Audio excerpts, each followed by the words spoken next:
is time to have a discussion about this topic that affects about 14 to 25% of women, and it is usually overlooked in health and wellness, and I am talking about irregular periods.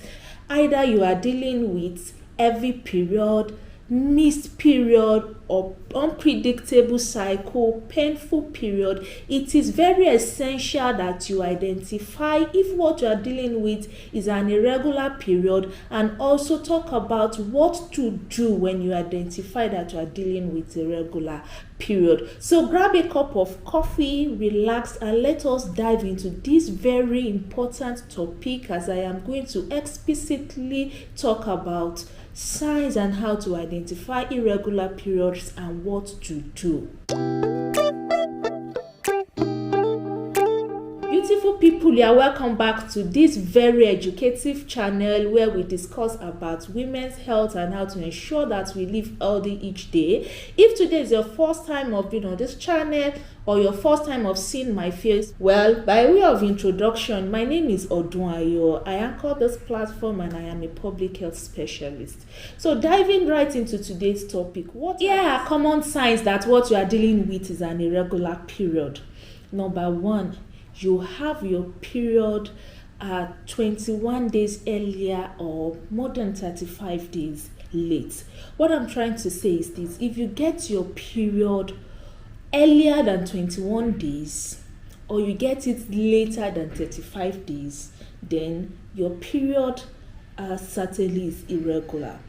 Let me break this down to you. If you get your period for 3 consecutive cycles at 21 days, less than 21 days or more than 35 days, then it is said to be irregular period, because ideally your period should be between, a regular period should actually be between 21 days and 35 days. So if your period comes shorter than 21 days, that is, you're getting your period on day 15, day 20, day 19, thereabouts, then there's something really wrong with the cycle. Or if you are getting it longer than 35 days, you are getting your period after 36 days, 37th day, 38th day, or sometimes 40 days, then the period is said to be irregular. However, you cannot conclude that it is irregular until this has happened to your cycle 3 months consecutively. That is, last month it happened, you are experiencing it now, and then it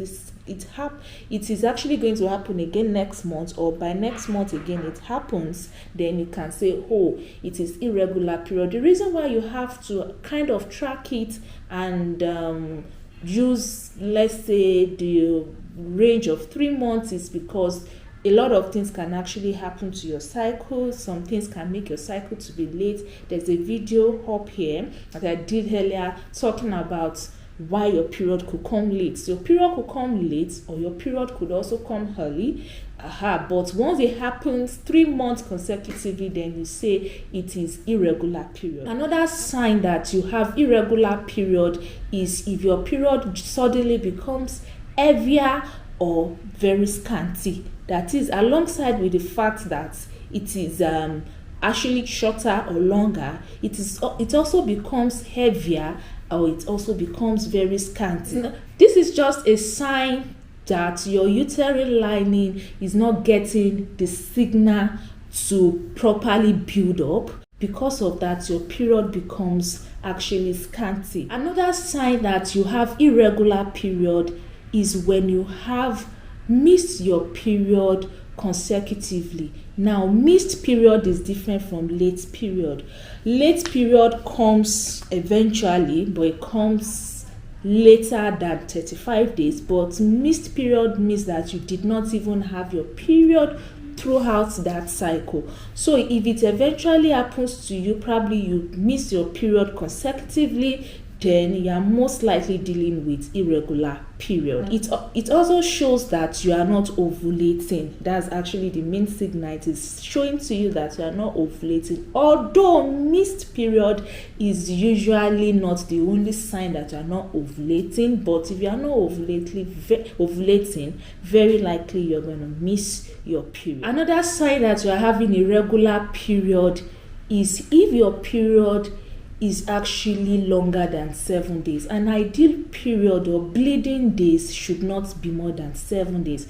If your bleeding days is more than 7 days, by day 10 you're still bleeding, day 9 you're still bleeding, 14 days you are still bleeding, that is a sign that there's something wrong with your cycle, and probably your cycle is becoming abnormal, which is, irregular.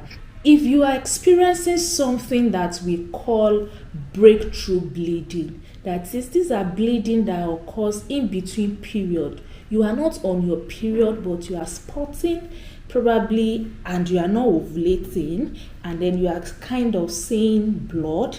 Those are signs of irregular period. Breakthrough bleeding can also occur if you're on contraceptive, but if you're not on contraceptives or any hormonal pill and you're suddenly having spotting, bleeding in between periods, it could also be a sign of irregular period. So what do you do when you experience this?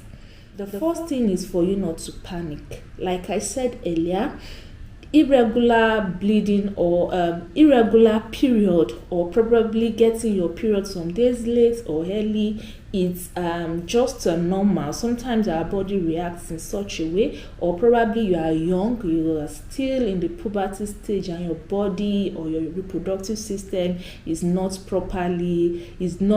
totally built up, then it could happen. So if you are young, or it is just probably for this cycle and then by the next cycle it is normal, then you might have nothing to worry about. But if all these signs, you experience 2, 3 or more of these signs consecutively for about 3 months, then you might want to consider talking to your gynecologist or talking to a medical doctor who is actually going to help you to diagnose the cause of your irregular period, which is very essential. When you know the cause, then you can then be assigned the proper treatment. Most gynecologists, OB/GYN is actually going to maybe prescribe an hormonal pill or hormonal birth control pill to you to help you, just regulate your system or make up for some things that might have gone wrong. But essentially, they could go deeper to do more tests to identify the causes or rule out serious illnesses or medical conditions. And after that has been ruled out, then you can, get your proper treatment. Another thing you can also do to help yourself is actually to adjust your diet. Try as much as possible to limit processed food and eat more of organically grown vegetables and fruits. Those things helps your body to kind of treat itself, heal up itself, and then if there's anything that is about going wrong, then your body can actually make up for it. So if you have actually enjoyed watching this video, please go ahead to give this video a thumbs up. That is the best way through which you can encourage me and help the algorithm of my YouTube channel. Please don't forget to give this video a thumbs up and share it in your own kind gesture. Share it with people, with females, with friends around you that you believe will also benefit from this. And if this is a video that you really would want to see more of, you can then click on the subscribe button or take just a moment to go back to my previous videos, watch videos on my channel on health, and I can bet that you will find it very, very encouraging and educative. So thank you for watching today's video, and see you some other time. Bye. I think I can go all night, yeah. The way you bite your lips, blush and smile you give, you're just so stunning.